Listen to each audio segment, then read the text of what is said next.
For SEA Games, it was a different loss. It was like an all or nothing for us because we know we worked hard for it and then we really tried our best to prepare for it. But I guess it's just as much as it sucks, it's not our time yet. Welcome to Across the Line. The quarantine episodes continue on this Football Friday. And for this episode, we've got a great show for you. We've got from the Philippine women's national team, Inna Palacios, who is now the new captain of the team. Or is she the co-captain? She's still trying to get Patrice to get back into play. Anyhow, it's a wonderful conversation. We touch up on the SEA Games experience, her coaching aspirations, her origins, and we really get a chance to dig deep in a lot of the things that she's involved in as of the moment. So if you like this show, if you like this episode, please do subscribe to Across the Line over on YouTube, Spotify, and on Apple Podcasts. Don't forget to rate and review the show and to share it with a friend if you enjoy it. It really means a lot to us, and it gives the encouragement we need to keep doing the show. So without further ado, here's the episode with Inna Palacios. Enjoy.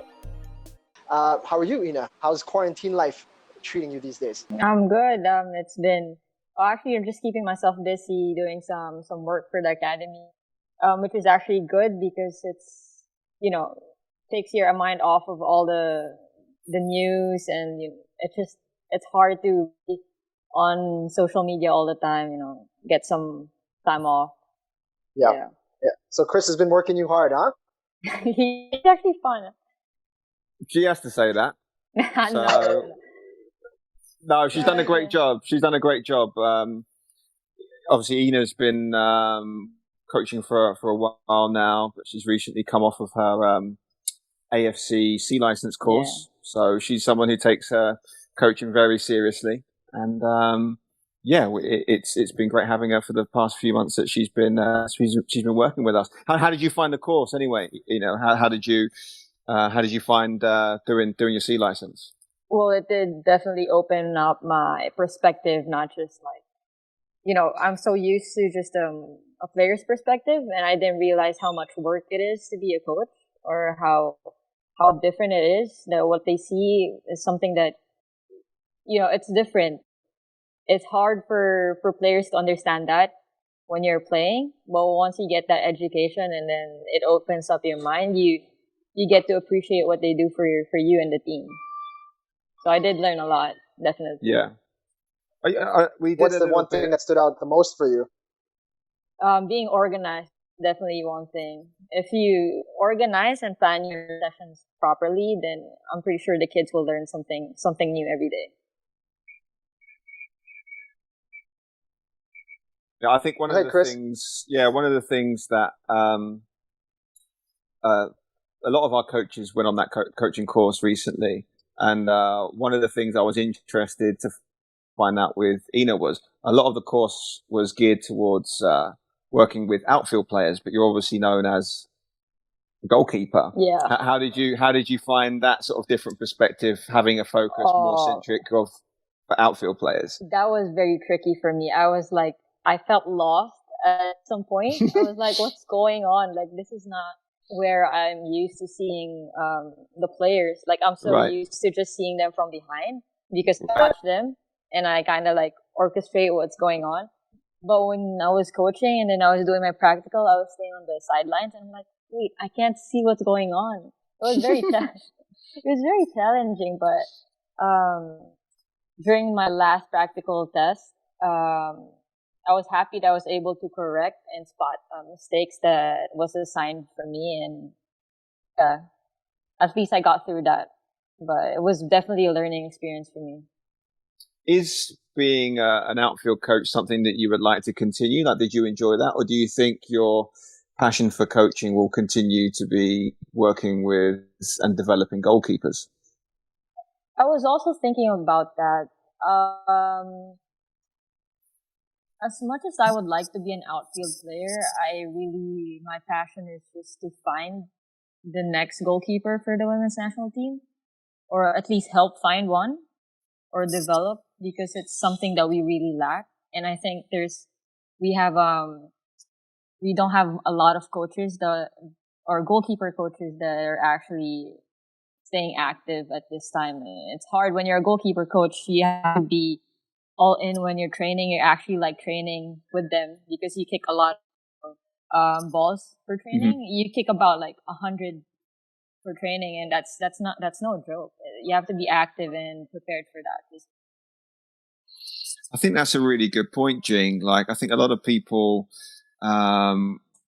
when they sort of embark on their coaching career, a lot of the outfield coaches, I mean, you can work until you're 70, 80 years old, you know, if you want to, because if anything, with age you grow and you refine your skills, and although you don't have to physically be on the pitch demonstrating all of the activities, if you're a goalkeeper coach, you really have to be the one serving the balls, demonstrating a lot, you know. And I think that's something that as a player, I don't want to say transitioning out, because you're still very much an active player, but still playing, still active as a player, but also starting to embark on your coaching career. That's something that will hold you in good stead, because you're still able to perform a lot of those actions and those tasks. I say relatively easily. You know, as you get older, you'll find it a bit more difficult. Take that advice from who is experiencing that right now. I'm sure. But yeah, I think that's something that's really important with the Philippines at the moment, because I think there is a dearth of quality goalkeepers here in the Philippines, both on the men's and the women's side. We haven't really seen too many coming through. Do you see a lot of talent both coming through the system, both on the men's and women's side? Is there anyone who's out there you've looked at and been like, they've definitely got potential to break through to the national team? For the girls, well, I could only see my second keeper for the national team. She's with FEU right now. She's the only active one that I could see that has potential to keep going, at least for the national team. What's her name? For Kim Perinia. She's with FEU. She won the best goalkeeper for the PFF Women's League. For the younger ones, I can't really tell yet, because I haven't been working with a specific goalkeeper for a long time. Same with the men's. But I really do want to see a homegrown guarding the post, and like soon. Yeah. Are there many goalkeeper coaches that are women in the Philippines? I only know like at least one or two. Just one. Yeah. It's hard. It's a very specific and hard job to do. Right. Yeah, because I can't recall myself. Yeah, I can't. Who's the goalkeeper coach at the moment for the national team? Kim Bristales? Yes, Coach Kim, very good coach. He helped me. He helped me a lot during SEA Games, and I think I improved a lot from the last tournaments I was in. Interesting. When you started playing, you didn't start off as a goalkeeper, did you? No, I didn't. I was a field player, so I like scoring goals before I started defending. Really? Yeah. It was fun, actually. What age start? For playing or goalkeeping? Yeah, playing. Oh, playing, I started, I think I was 10. Years of age. So, like, what grade would you say that is? That's like third grade? Oh, wait, maybe 11. Like, it was like 5th or 6th grade. Fifth, 6th grade. Yeah. Okay. So were you active as a kid? Were you doing other sports? Or was football the first thing that you gravitated towards in the sporting realm? No, actually, it wasn't. Growing up, I was doing different sports. I was just out on the street doing whatever. And then football was the only sport my dad didn't teach us. Oh, really? Yeah. And that's where I found my passion in. So what did you dabble in beforehand? Yeah, what did you do before? I was in taekwondo, and then basketball, but mainly taekwondo. Me and my brother were into taekwondo. Really? Cool. Yeah. And then I started picking, I stuck with football when I was in 7th grade, and that's when I just started growing as a football player. Okay, so you started off as a striker, Phil Younghusband. Yeah. Yeah. Okay. And where was this? Where were you playing your football in your formative years? I was playing for CSA Makati. That's where I grew up. That's my high school and my grade school. Loyalty award. Yeah. Okay. Hey, CSA forever, huh? Yeah. I was from there too. Yeah. See. Good products, Okay. Yeah. I don't know. I can't say for myself, so I can speak for you. So they did a great job with you. But all right, cool. So you started off in CSA. Well, at least it's the spot where football is kind of encouraged. You know, there's a huge field out there. There's a lot of room to be able to learn the craft. And you started off, as you said, in attack, right? Did you said? Right. Yeah. And was there varsity teams at that already, or you just playing in PE? How did that work out? So how I started playing football was I was trying to get out of school, like not really do my homework. I just wanted to, and then there was this teacher that came in our classroom asking if there were students who were interested to play after class. And me, I thought it was an escape to get out of school, and so I volunteered myself. And I didn't know it was for a varsity, and also didn't know it was football. So when I got there on the field, they were like, "Oh, okay, here, get a ball." And I'm like, "What do I do with a ball? I don't know how that works."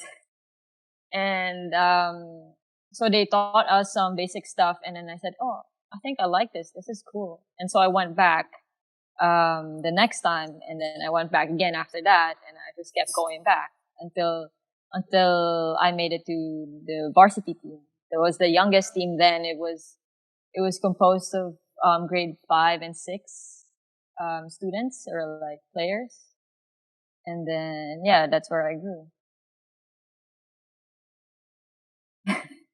Interesting. Yeah.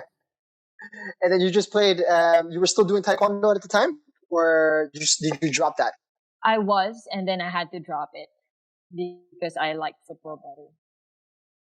So, like, when did you get into playing goalkeeper? When did that happen? When did that transpire? It was like on my 7th grade, because when I was young, I was playing also with a higher age group.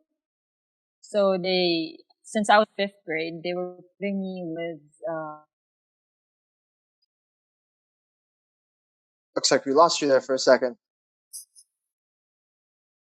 Still there, Inna? Sorry, we cut off for a second. Which one? What did you hear last? You were explaining that you were young for the group, I believe. Yeah, that's correct. Oh, so when I was young, they would still put me on higher age groups. So like when I was in 5th grade, they would put me with the aspirants team already. And then when I was when I moved up to like 7th grade, I would already play with the candidates team. So that's like the senior. Yeah. So then I had experience of what a goalkeeper is, or like I could see them because I play with them and they're much older than me. And so of course I would look up to them and I would like watch them play because I also want to beat them. And so when I was in my 7th grade, my team, my age group, my home team didn't have a goalkeeper. And so my coach was like, "Hey, you have experience, you know how it works. Go on goal. Just do whatever." And at first I didn't even know how to use my hands. I was sliding everywhere because I would tackle instead of getting the ball. But I learned how to use my hands, and then later on, like I just applied. You know, in Taekwondo, there's a kick called 45 kick. I would apply to kick the side field. All right, so then it was just goalkeeping for the rest of high school for you then? No, I only started goalkeeping full time for LaSalle when I entered college. Oh, so you were still playing field from time to time? Most times, yes. Only if we're time. going against strong teams. Like before it was ISM, DSM. I would play goalkeeper for those games, but the rest I would play field. And Wow. Coach Hans was like, if Tulsa, you're not allowed to play field anymore. Stick on goal. And you So, wanted to? Is that something that you really wanted to do? Play for LaSalle? not initially. I was bound to go. I was going to Ateneo, and then last minute I pulled all my papers out and then went to LaSalle for to play. I figured I can do 2 courses in 5 years and play without some stuff happening. I just I think we thought need it to. was like a better choice than. Oh, I know why. I figured it out. I remembered. It was Here we go. because Come on, let's tell us. We want the juicy bits. I remembered. I was like, wait, why did I not go to Ateneo? No, I remembered it was because they weren't gonna allow me to play for the national team. And then it didn't make sense to me then because the reason why they were recruiting me was because they saw me play in the youth teams. And then why are you not gonna allow me to play there if that was the reason why you're recruiting me? Make sense? Yeah, your decision makes sense, but why Or did they doesn't. not? Yeah. Why were they saying that you couldn't play for the national team? It's just school rules. Like they don't really support that of avenue for players where they excuse them for weeks, maybe a month of no school, and still pass or like do some extra work. Some schools are like that. Like I'm sure not just Ateneo, but I'm just very fortunate that LaSalle are very supportive with their national team athletes. So that's the big point that they had on me that made me go to LaSalle instead. Interesting. If you had played in Ateneo, would you have played as a goalkeeper or as a field player? I don't know. I think that time I was really shaping up to be a goalkeeper already. But I do miss playing field play, like being a field player. I just want to address something real quick, just to go back on your story a little bit. So you said that both of those schools had seen you play in underage national teams. Is that correct? Yeah, for the youth. So, okay, first, so 2 questions. When you were playing for the youth national team, were you playing as a goalkeeper or were you playing as an outfield player? I was playing goalkeeper. But you were already playing goalkeeper at this point. And how old were you? And how old were you at this point? Which age category was this? U16. I went out. My first national team was in U16, and then I was 14 years old then. And then we moved up to U17, U19, and eventually the seniors team. Yeah, so you went through that whole process. Yeah. As a goalkeeper. Yes. So what sort of competitions were you playing in at the underage level, and how did you fare in some of those tournaments? The tournaments we played in were just the usual AFF and AFC conference, but man, like we were getting smashed, big time. But to the point where I'm like, what am I doing here? Like it didn't feel nice. Yeah, I got tired of that, but I kept playing. In college, it got better. Like we started winning, and then I started feeling better about the position at least. But I did learn how to take the losses into like a motivation to be better. At least I get exposed, and then I know how to deal with those kinds of situations in the future. But yeah, it was a tough tournament when you're a young goalkeeper going against bigger and tougher teams. Then yeah. I can imagine it being quite demoralizing, especially for a goalkeeper when you go to some of these competitions and you're getting beat by considerable margins. However, do you think in the long run, did it hold you in good stead for you now as a senior national team player? Do you look back on those times and think, actually, that was the making of me? Or do you see that as it was just something you had to endure? And in spite of that, you still managed to play for the national team as a senior player?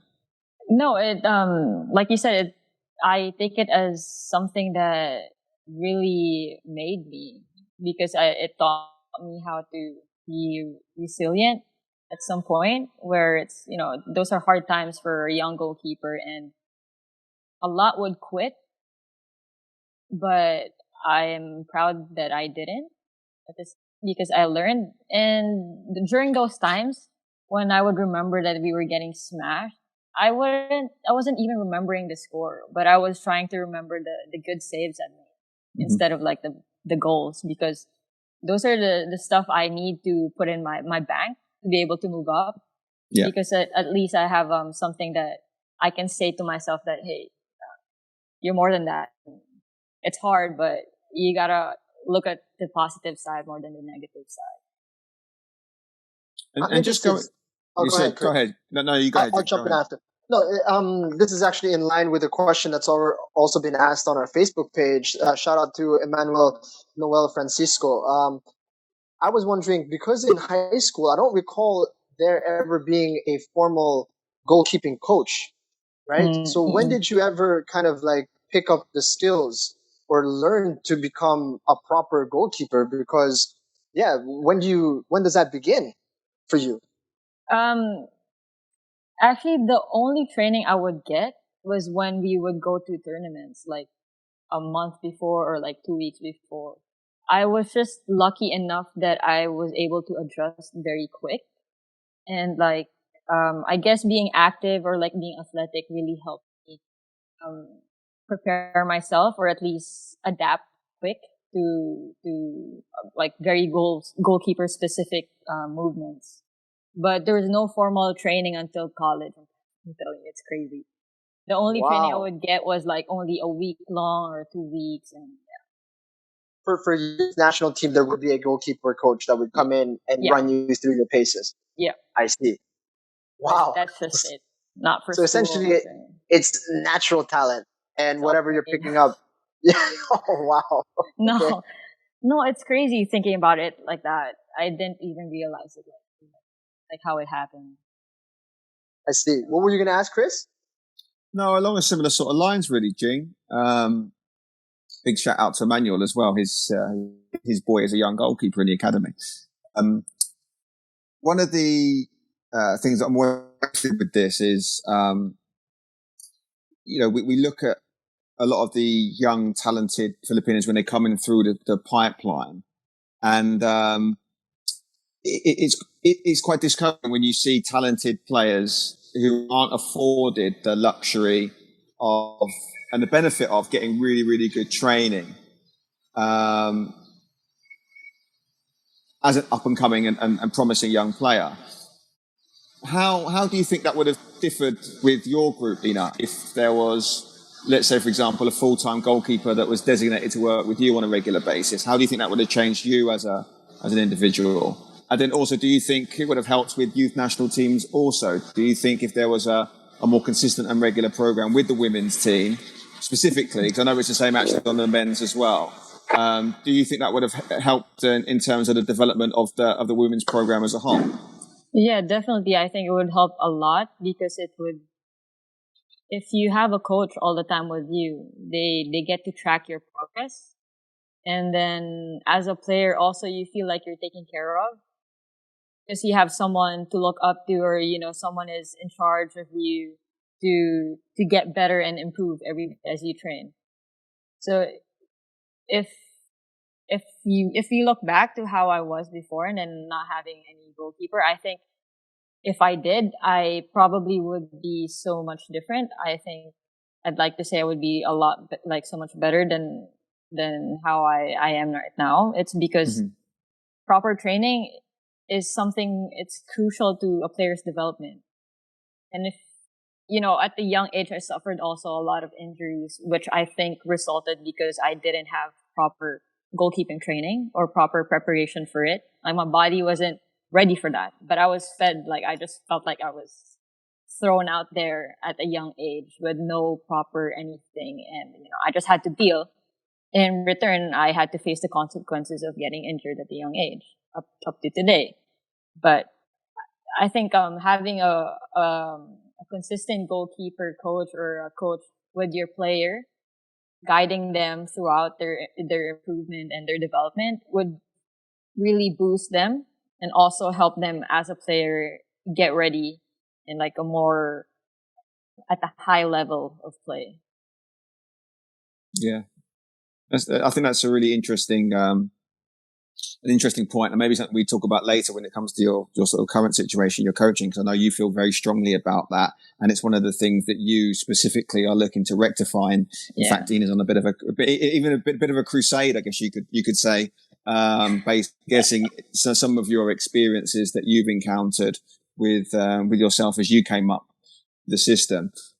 So I just want to go now into your sort of college career. So you were saying then you were able to focus yourself primarily as a goalkeeper and dedicate yourself as a full-time goalkeeper. How did you think your game developed in that college setting with LaSalle? Did you think you benefited from just focusing solely on that one position?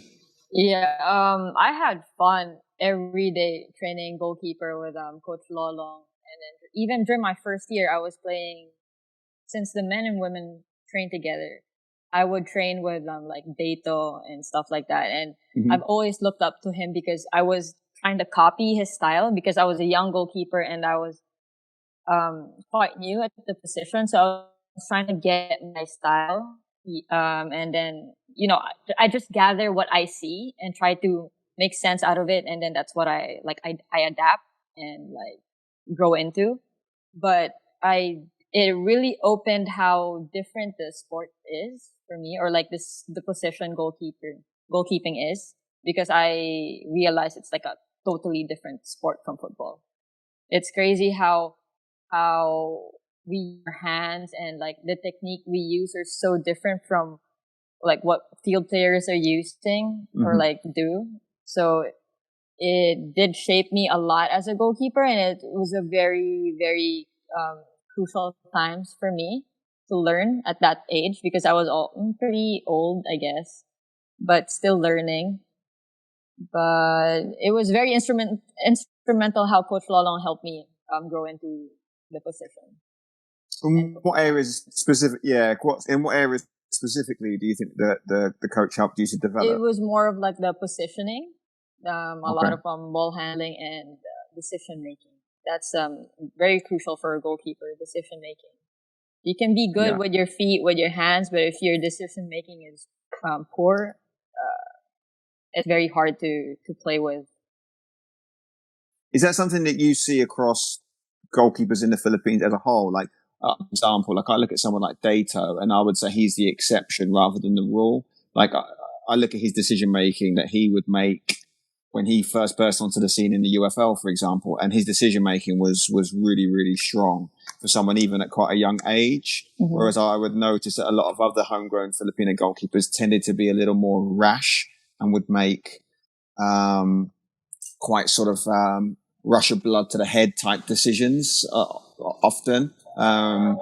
You seem to be quite a cool customer within the net also. Is that something that was ingrained from your time in LaSalle, or do you think you were just two quite similar goalkeepers with similar skill sets, and that was something that was already part of your makeup, being quite sort of shrewd in your decision-making process? I think more than the personality, I think you just you grow into it, you learn it, because in training you make a lot of mistakes, and that's where you learn.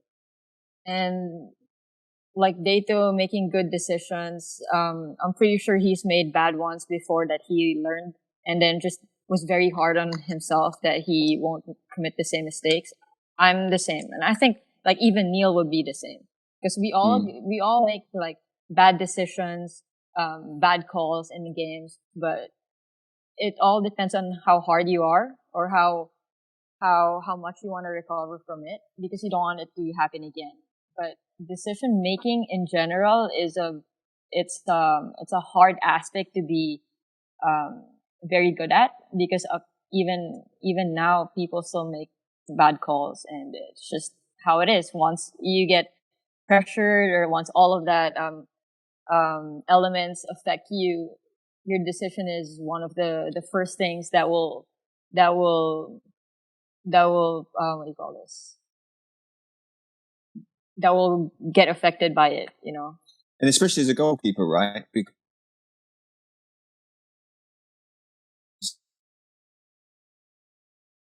make a decision, nothing really is going to happen. Yeah. Right?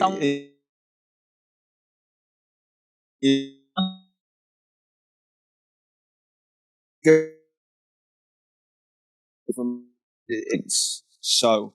Is that something you enjoy? Do you relish that responsibility that is placed upon the shoulders I of a learned how goalkeeper? to enjoy it. At first, I didn't because Really? I didn't like how I felt afterwards. But then it's just about taking responsibilities of the actions you're doing. You know, it's you made that call, you made a mistake, own it. The only thing you can do is get better and not do it again. Because I think that's what makes you special as a goalkeeper, having to be that composed in front of the goal and knowing that no one else can cover up for you or on your mistakes. I think that what makes the position very special. Is that what you enjoy the most about it? That position? And because when I was younger, goalkeeper wasn't exactly a position that a lot of people wanted to play. You know, it's like, oh, you got picked last, stick him in goal. You get, or if you get picked, you know, if you're late for the game, you get stuck in goal, and it's like, man, people are punting balls at me.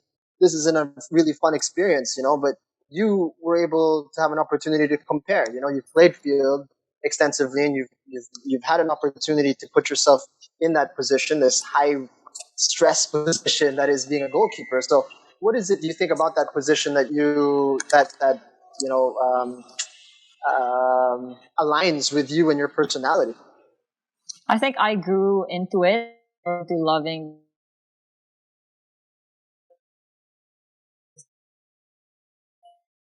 Something I enjoyed the most is organizing my defense because it makes my work easy. People think I work really hard behind everyone,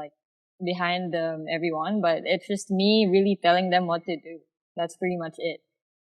So basically, just bossy, just like you like bossing people around. Oh, it's more of like organizing, Chris. Yeah. Okay. Sure. No, yeah, and besides that, I like the challenge of being composed. Also, like the challenge of having only one chance to save the day, something like that. You can call it whatever you want, but like just I like that challenge I give myself that if you make a good decision, it's kind of like a low key position, you know? No one's going to tell you, oh, we won a game because of a goalkeeper, because she made that pass, or because she did the call of doing a long pass, or like rolling the ball, or like the build up. No one's going to say that. But you know that yourself, that if you did this simple decision, like just rolling the ball out for a build up, it could have been it. It could have saved the game. It could have ended the game. You know what I mean? So it's just the little things of being low key, and like, you don't get the star. You're not the star of the team. Not like strikers, midfields, you know, you get to score goals, you do all those tricks. In goalkeeping, it's different. It's just, if you do a good save, that's fantastic. But if you do a right decision and like stay composed under extreme pressure, then that's better. That's good goalkeeping for me. Yeah. Chris, you ever think about being a goalkeeper? Absolutely not. Worst position out there. Equal ones, right? I keep trying to get him not to play in goal. It's so frustrating.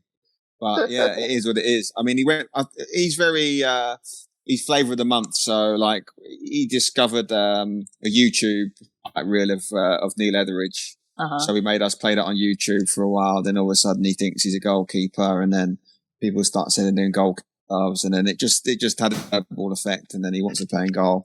But ironically, he decided he didn't want to be a goalkeeper after he put the ball down for a goal kick when he shouldn't have put the ball down, and then the striker nipped in and nearly scored. So I think one of the problems that I've sort of experienced when working with young players who want to be goalkeepers is exactly what Jing said.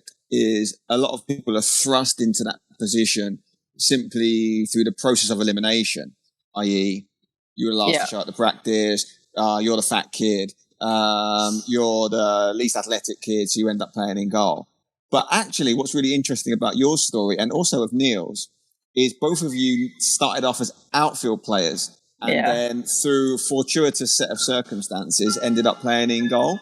So like Neil, for example, when we had this interview with him, was the other goalkeeper didn't show up for the tournament, and Neil ended up saying, I'll go ahead, I'll go play in goal. And then he ended up being player of the or something and ended up staying there. Similar with you wanted to kind of skip class.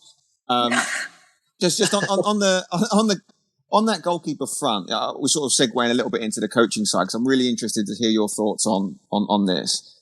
Is how can you as a coach now, how can you try to sell that position to an up and coming prospect? You know, they might want to play outfield, they might enjoy doing that, being a striker or being a defender or whatever, but you might see something in them and you might be like, right, you know, you've got the attributes to be a really good goalkeeper. How would you as a goalkeeper coach, A, identify someone who might be good in goal, and then B, what's your sort of process in terms of trying to get them to perhaps buy into being a goalkeeper and not have them see it as a position where you're just an afterthought and we're just going to chuck you in goal to simply make up the numbers? Yeah. Okay. So at first, I think for someone to be a good goalkeeper, they need to be a good football player first. I think that's what I was getting in common. I was also studying people or like goalkeepers. Even Data didn't even start as a goalkeeper. He also started as a field player. Yeah. He's got great feet, hasn't he, as well? Really good feet. Yeah. So I think before you even become a goalkeeper, you have to be coordinated, like your hand, your feet, and your eyes. And that's one thing that a lot of young goalkeepers lack, which also I don't get, because how do they want to play goalkeeper when they can't really, when their eye and hand coordination are not on the same level yet? So I think the key is that if they're young, you have to make them enjoy playing the sport itself, because then they'll appreciate what goalkeepers are doing, or like what the position is. And if you're a coach, you can spot like who can be a good goalkeeping or goalkeeper based on their reaction, or like their physique, their aura, and their decision making. If you think they're good, there's no harm if you put anyone on goal, anyone you think that can work, as long as they're willing, and then you make the position enjoyable and fun for them. So it's kind of like catching their attention. You know, I think number one would be those who already played, like handling sports, or like already have good eye and hand coordination. But in general, I was actually talking to Pat Tamanan about it, that I think goalkeepers should be, or like young players should all learn how to play field first before they start being a goalkeeper, because then they'll appreciate what it is. And then she was like, "Oh no, you're right," because I had no clue how hard it is until I had to do it, and I didn't like it. So you just have to make it enjoyable for them. That's how you sell it, for sure. And once they're doing their first few sessions, you shouldn't be too hard on them. You get to know, or like get to feel where they're at. And then if you see that they're enjoying, then you start progressing with that person. So it's kind of like a trial and error. I didn't like goalkeeper at first, but then there was this one time I just did one good stint and it stuck, and I'm like, oh, maybe I can do this again. And that for me was like the turning point where I didn't hate the position. I actually started appreciating it. Yeah, there. Yeah, that's really interesting. So do you think like at an early age, it would be advisable to have like a rotation system that everybody has to play a little bit of goalkeeper? Yeah, definitely. The way we used to do it when we were kids was when you score a goal, you jump in goal. Right? Yeah. So you either have a really good keen sense of assisting,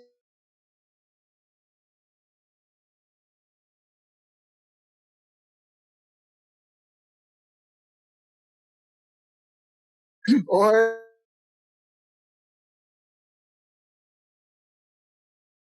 you score, you sit with extreme pace in my direction. That was not fun. And plus, I have bad eyesight. It makes it really like a really bad combination. So that sounds like a backhanded way of saying you scored a lot of goals, Jing, which I don't think is true. Well, I thought I was going to sneak that in there and let the more perceptive individuals, you know what I mean? But if you put it that way, I mean, these were my glory. Yeah, my glory days back in, like 10 years ago, whatever it was, on the futsal courts.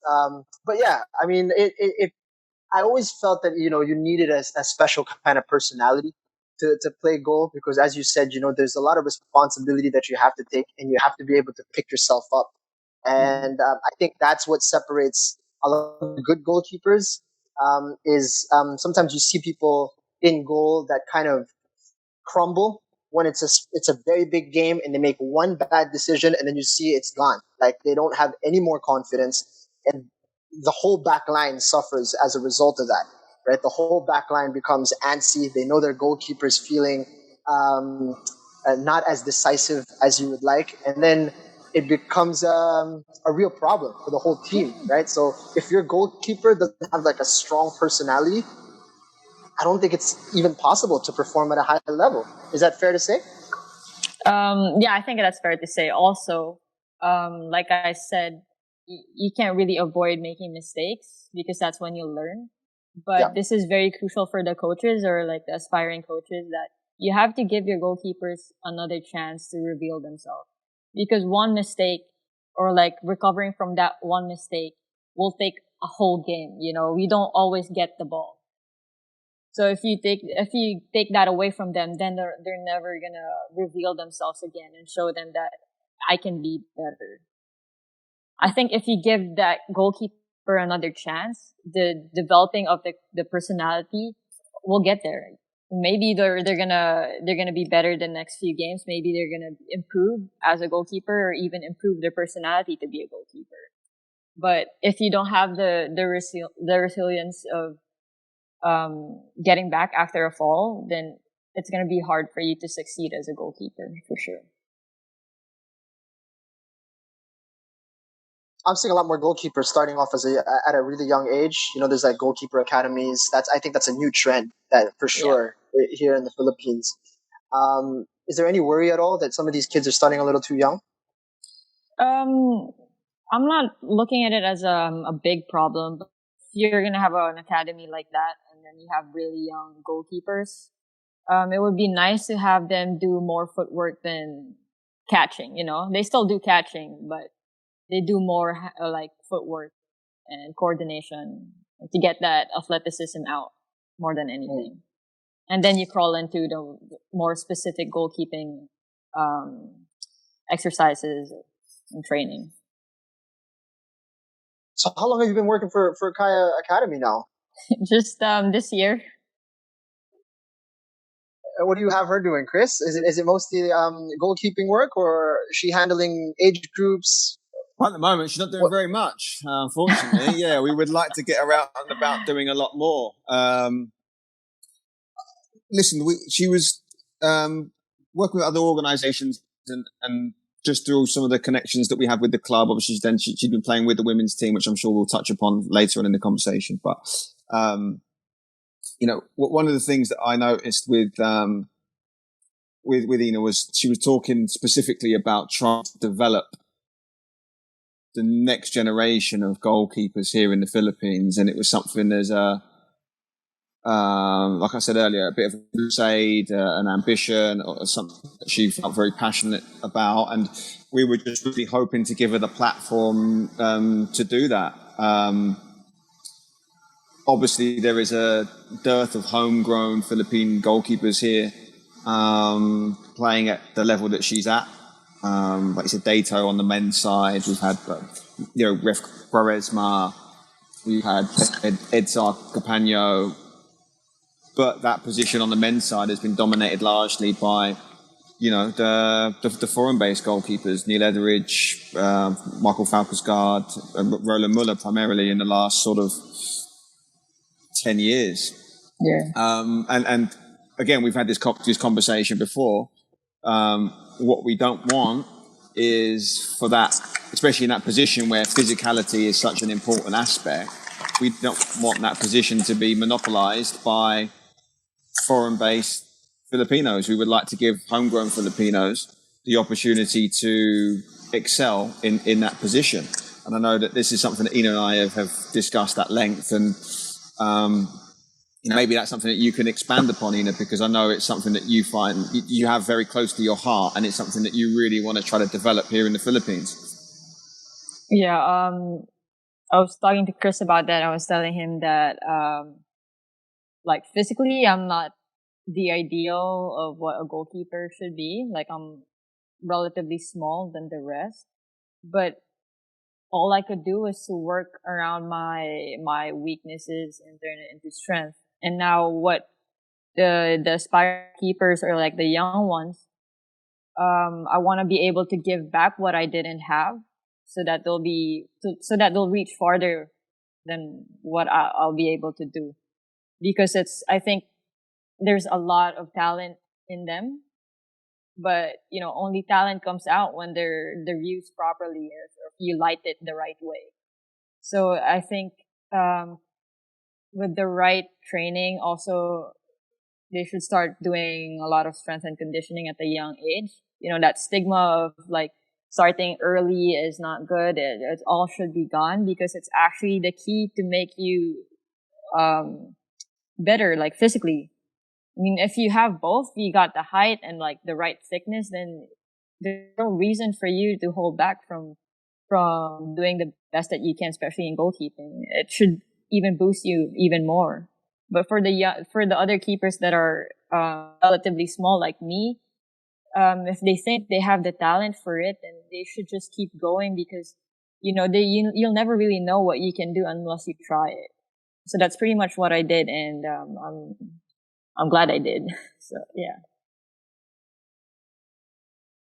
So there we go, Jing. That's really what we've got her doing now, is trying to cultivate and develop that next generation of homegrown Philippine goalkeepers, which I think is important. As you illustrated, there's a few people out there who are doing it.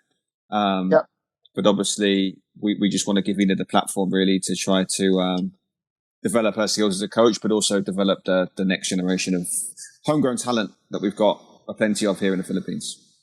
So it's a really exciting time for you.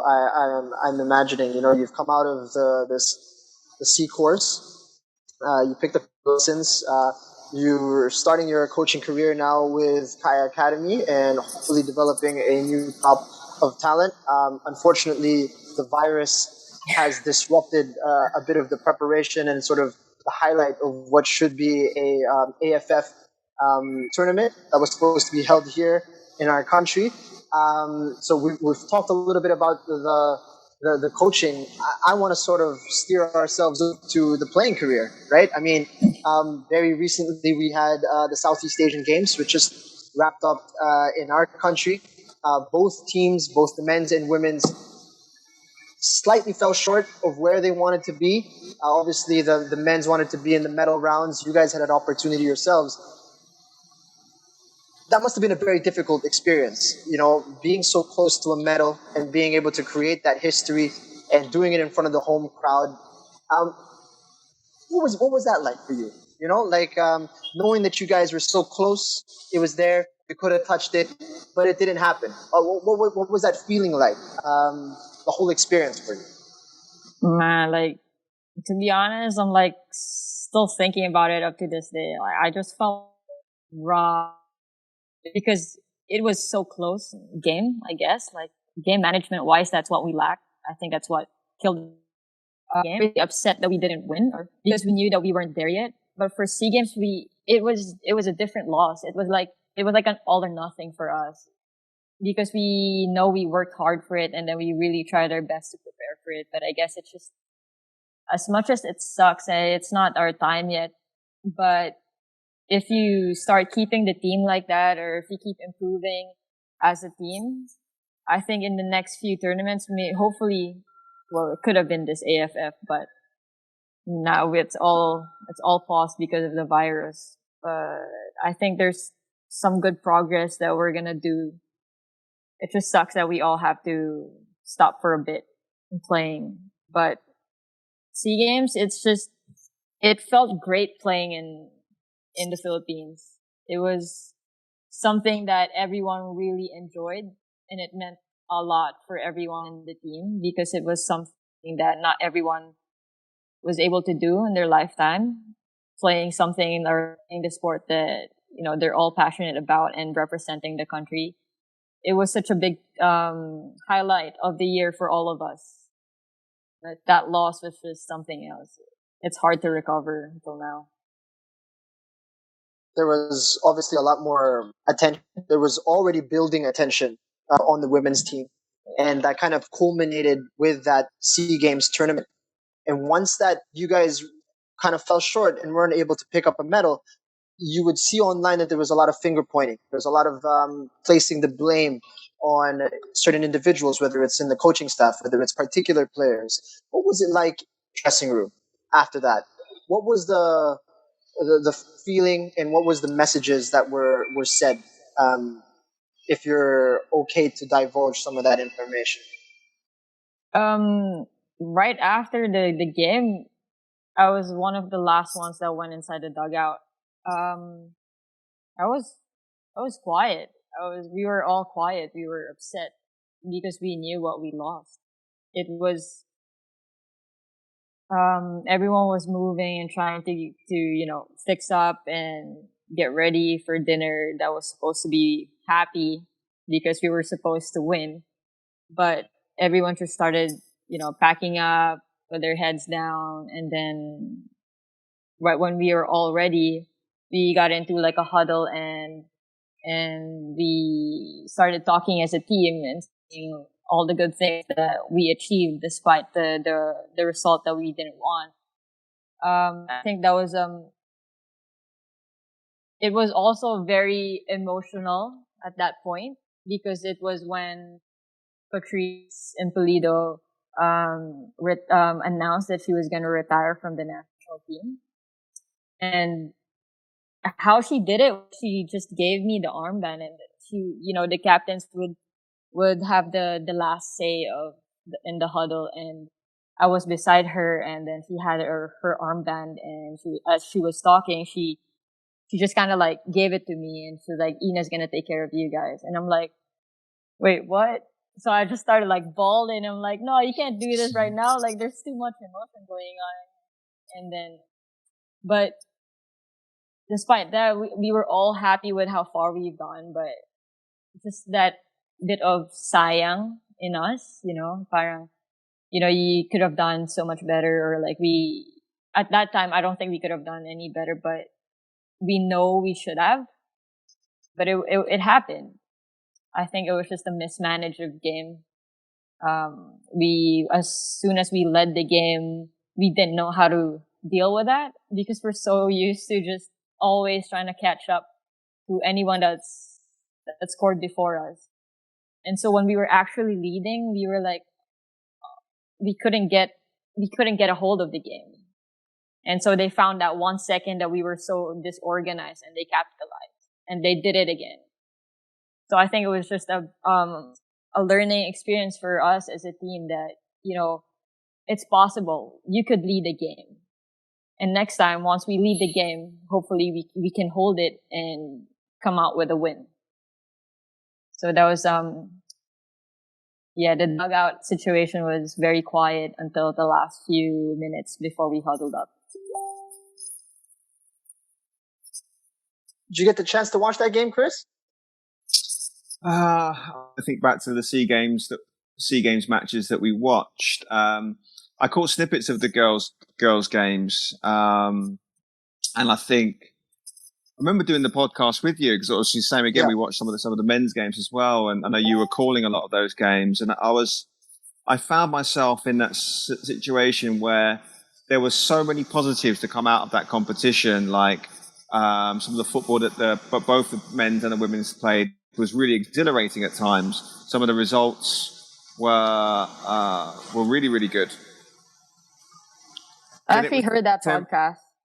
Yeah, then it was sort of tempered with. Yeah, then it was also sort of tempered with, like you said, a kind of feeling of what might have been, or a feeling of disappointment because ultimately both teams didn't really achieve their ultimate aim. So I was very conflicted at the culmination of that competition because on the one hand it was such a well received competition. A lot of you, I think you in particular, actually, Ina, received quite a lot of notoriety off the back of that from some of the performances that you gave, and it was just a shame that it didn't translate to you guys actually.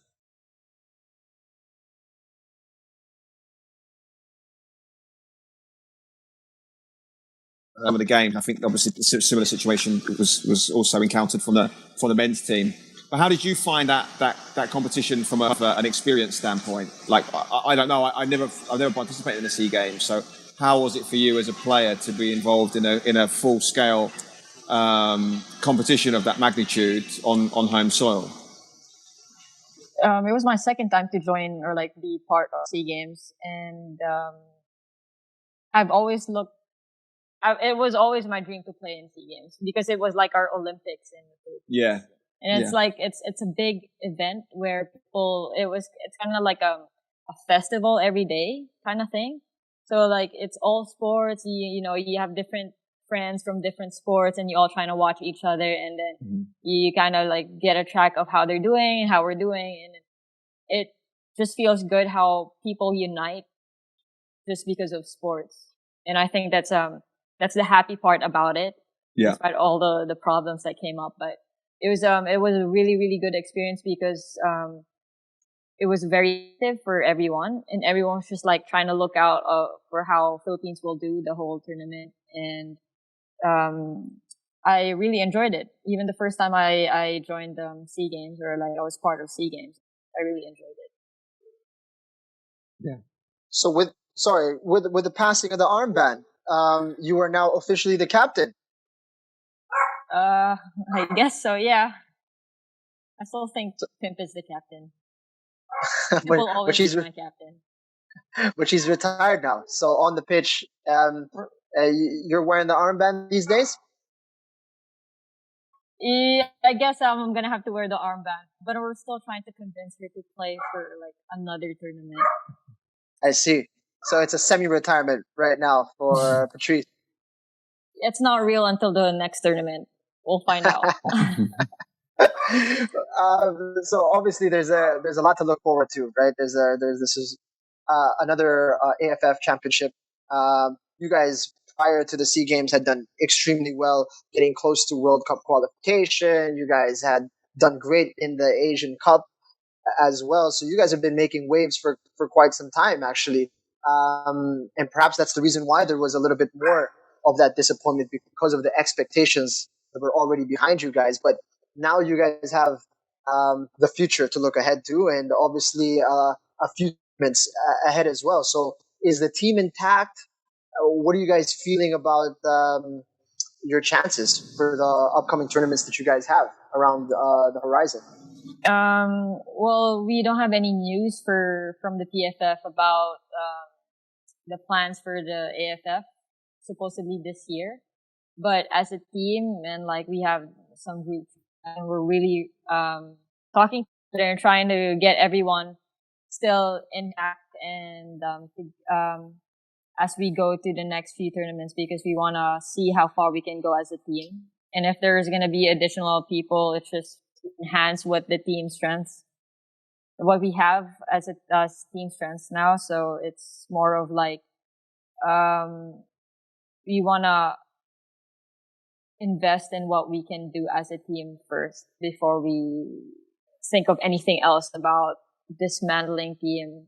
But, you know, as you all know, in the past few years, it's very common to see the women's that have like different faces every tournament and only have a few core. But the past 2 years, it hasn't been like that. So we have the same core, and we're planning to keep it the same way for the next few years until we get a medal. We need just to talk to them and, you know, make sure they're still on the same page, because sayang if we sayang the talent of the team if we don't use it properly or if we don't stick together. That's But actually I must say the podcast that you guys did for SEA Games was actually really good. I was actually listening to it from game against Vietnam, I think. Because you guys were able to tap on the Malaysia scoreline, and I was able to listen to it after our Vietnam game, which was our semifinals. I was listening to it on the way back from the game, and I was like, "Oh wow, this is really pumping me up. I'm ready." And then we lost. well, at least it had the desired effect, not the desired result. I mean, it got you pumped up the game, so at least we were able to help in some shape or form. Yeah. Well, that's life. Chris and I were talking about this as one of the things that one of the ramifications of the result is that there's going to be a lot of individuals who are going to be looking to capitalize on potentially what was a disappointment. And it's kind of refreshing to see that this approach is being taken, especially by you as being an influential figure in the squad. That you guys are sticking with your guns. What got you guys to the dance is not necessarily something that you guys feel needs to be hauled as of the moment. And there are individuals who would be interested in stepping in and reshuffling things, and it might seem like a good solution, from an outside perspective, but for the people inside, it seems to be that you guys still feel there's something special going on, and I personally, I'm more geared towards seeing what would transpire if you guys stick together, and Yeah. and because as you said, kind of like a goalkeeper, it's like you need to be given a next chance to prove yourself, to kind of redeem yourselves. And if you don't get that opportunity, then we don't know what you guys really learned from that disappointment. Exactly. I'm with you. I think with the past tournaments, we keep them as experiences so that we learn from it. Now, if you keep the team together, this team is not a bad team. It's a really good team. And the only way for a team to improve is to keep it together. If you're going to add like reinforcement, it would just be a few players. But then if you look at it, when we lose games or like when we lost our games, it wasn't because we were a bad team. It was because of just lapses that you can improve on. It's not like it's not something like, oh, this player is so bad, why is this player even playing? You know what I mean? It was just lapses that you can improve. It's not a big mistake, but it's a team mistake. That's why you have to improve as a team together. You move from one tournament to another, see how much you can improve from then, and then you keep going up. Because like I would only relate it to LaSalle. When we first won the championship, we stuck together. We were good, but we weren't good together as a team. Then we took years and years to build that chemistry until we were good as a team, and then we capitalized that, which resulted to winning the championship. So I kind of see it like in the same road with the national team. You stick together, you improve, you work on your chemistry, and then you go from there. You see how much you can achieve with that small group with the same heart. As long as you all have the same heart, the same passion, and the same goal, I think you can go and get anything you want and achieve anything as a team. So that's what we're trying to do. Spoken like a true captain. Just trying to get used to it. No. Tim, please come back. There's a tremendous photo that was taken of you, the two of you actually hugging as the rest of the team was bowing to the crowd at the Rizal Memorial Stadium, and it's the two of you, the captains. It seemed like to me when I first saw it, it was like, oh, it's like the passing of the torch. I'll share that photo with you guys after the show, but it was an image from a friend of mine. Shout out to John B, who was there not shooting for any publication. Actually, he's doing it for the fun of it. And he shared with me this image of the two of you guys embracing. And it got me emotional because I watched that game in Malaysia. It was the AFC Cup draw, and I needed to rush back and actually watch that game by a YouTube stream. So heartbreaking for everyone Yeah. to watch that one. Yeah, But I yeah, went straight up to her, and then after the game, I said, "I'm sorry," because it was her last. She told me it was gonna be her last before the game, and I'm like, "Oh no!" It was heartbreaking for me to let her go like that.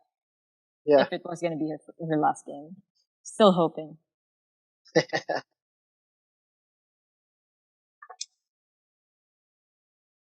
Chris, you good? We had some camera issues there for a moment. You went upside down and sideways, and everything all right? A nightmare. You know, I'm like a technology Jing. Sometimes I get a little bit. Yeah, no, I'm all good. I'm all good now. Okay. No, I really wanted to touch upon on that Sea Games thing. So I'm really glad you brought it up, Jing. Any other sort of moments that stand out for you with the national team? Like Jing alluded to, there's been a number of sort of significant milestones that the women's national team have managed to surpass, to rise up the rankings in the last 2, 4, 6 years. Are there any that stand out particularly for you, or any of those milestones that you are particularly proud of? That one tournament that I'm really, really proud of, and I think was the turning point of the women's national team, was when we qualified for the AFC Cup finals. It was in Tajikistan. It's actually like 3 years ago during this time also.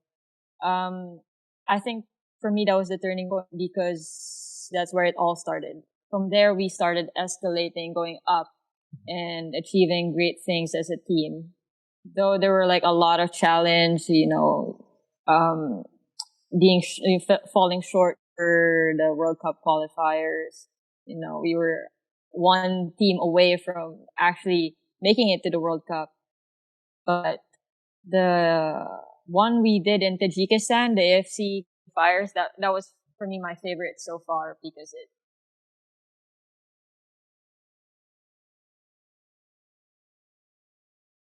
we even have enough gear to go to a very cold place. We had nothing. I was freezing. I couldn't even feel my hands playing in that game. But we were able to be successful in that tournament. That for me, that's my ultimate favorite. Yeah, I remember that competition, that one, and obviously I remember there was a real fervor of excitement around your the World Cup qualification campaign that you had. Everyone was tuning into that one, and it was, yeah, it seemed almost like it was destined for you guys to somehow manage to get to a World Cup, which would have been just an incredible achievement. Is that something? It's actually something we've talked about a lot on the podcast. The fact that we feel as though the women's program is something that has the potential to really, like you said, escalate and escalate very, very quickly. Is that something that you think can happen in your playing career, in your lifetime, to have a Philippine women's national team participate in a women's World Cup? No, that's the dream. I mean, that would be really, really good and amazing to experience that you're in the World Cup. But I think it's possible. I think if we continue to develop how we've been developing the past few years, I think there's a really good chance that Philippines will make it to the next World Cup for women's. Especially this news that I was hearing that they're gonna allot at least 8 teams now for Asia at least to go to the World Cup. Also for the men's, more teams are now going to be included for the World Cup, and that's higher chances of getting there. So that's very exciting. I really hope that happens in my time of playing. I would be very, very stoked. Because the next Women's World Cup is when? Last was 2019, right? So was it last year? 19, 18. I'm trying to think now. I think last year. Was it last year? Men's was 18. Yeah. I think 19. So okay, 2023. So, yeah, 23. Yeah. If it doesn't get moved, also Olympics got moved a year back. Right. But yeah. I mean, what I'd like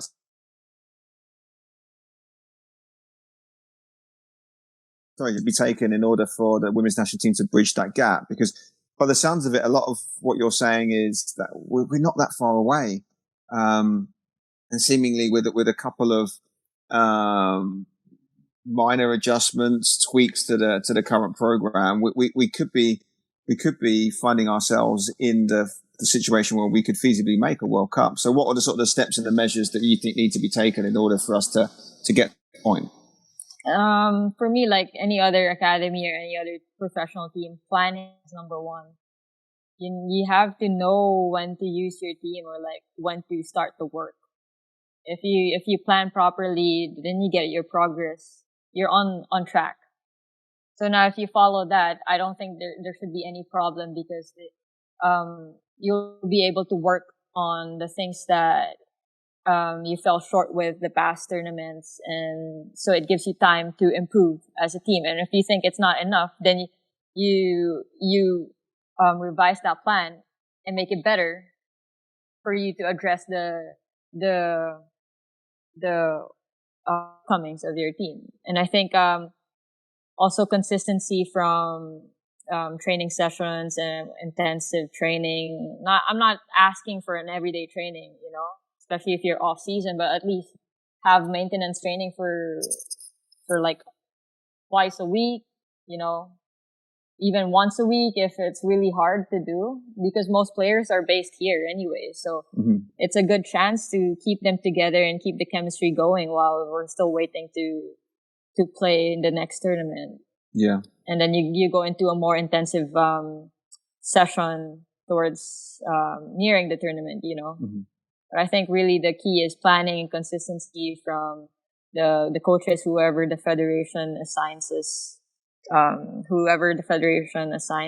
the team to, and support also, number one, for not just for football, but for every team.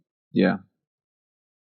That is quite interesting. I mean, you mentioned that the entire team, for the most part, is here in the Philippines, but you guys don't have regular training. Nope. So I think that one they should capitalize, because that's a gift. I mean, that's a plus point for a national team to have all players be in one, specifically in Metro Manila, to just all be here. So why not use that? Use the team and improve, So, again, sayang. For example, the women's league as of the moment is not ongoing. I mean, the season ended quite recently, right? So then there are no commitments to clubs either. So there's really why you guys can't get together, as you mentioned, even just once a week to even play, right? To at least make sure that you guys still got the chemistry going, right? Exactly. I guess that's kind of a plus that you guys, a lot of the team plays for Kaya, and you guys are and you guys it's are either getting in Kaya or LaSalle. Yeah, and you guys are getting a bit of training time, at least, from my understanding, at least once or twice a week. There's an attempt to get you guys on the pitch together. Yeah, I'm happy that Kaya formed a women's team, and hopefully we'll join the next PFF Women's League. It's going to be interesting. I assume a lot of the teams aren't going to be too pleased. We're going to beat LaSalle. Kidding. I'm not kidding. She said it. She said it. I didn't.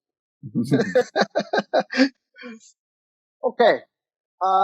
Man, so quarantine life, huh? How long do you guys think this is going to last for? And how, aside from the programs that are being sent over by the Kaya PTs, is there anything else that you guys have been doing to make sure that you guys are sharp after this? And we don't know how long it's going to be. Well, just some home workouts, really. I was jogging around the village until they told us that we're not allowed to go out anymore. So that's a bummer. Just, there's really not much you can do, but make the most out of all the equipment you have in the house. You see some people carrying those big bottles of water as their weights and, stuff like that. You become really creative just to stay fit or like keep you sane at least, because working out really helps you, get the endorphins in, happy hormones kind of thing. So it's very important, like just, try to get some sun every once in a bit and play with my dogs. But yeah, basically just home workouts and some work. All right. Chris, anything else? No, I want to be a little bit respectful of Ina's time. Plus, she's got homework of her own to be. So No, we're good. Yeah. I don't want to keep her too long. She needs to get back to devising the master plan that she's telling me that she's concocting at the moment. But yeah. I mean, really, any final thoughts? Any things that we didn't ask that you wish we'd asked? Anything that you would like to touch upon? Anything that you feel needs to be said from your perspective as a goalkeeper, women's footballer? Any inspiring words for the listeners that are out there? I think you asked me pretty much everything. Unless you still have more, I'm not sure. But I do have a message for the young aspiring goalkeepers. Right, yeah, we'd love to hear it.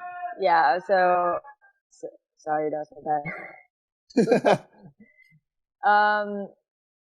No, I just want to tell them that, if you find the even if it's not goalkeeping, if you find the right sport for you or the right position that you think you're really good at, you stick to that, and then you keep growing into it until you discover that you can be so much more than you think that you could ever be, and you'll never know how far you're gonna go until you're already there. So just keep going and then keep pushing yourself to be better. So that's pretty much it. And for everyone at home, stay safe and be safe. I hope you guys are all sane throughout this quarantine times. And thank you for all the front lines out there. You guys are awesome.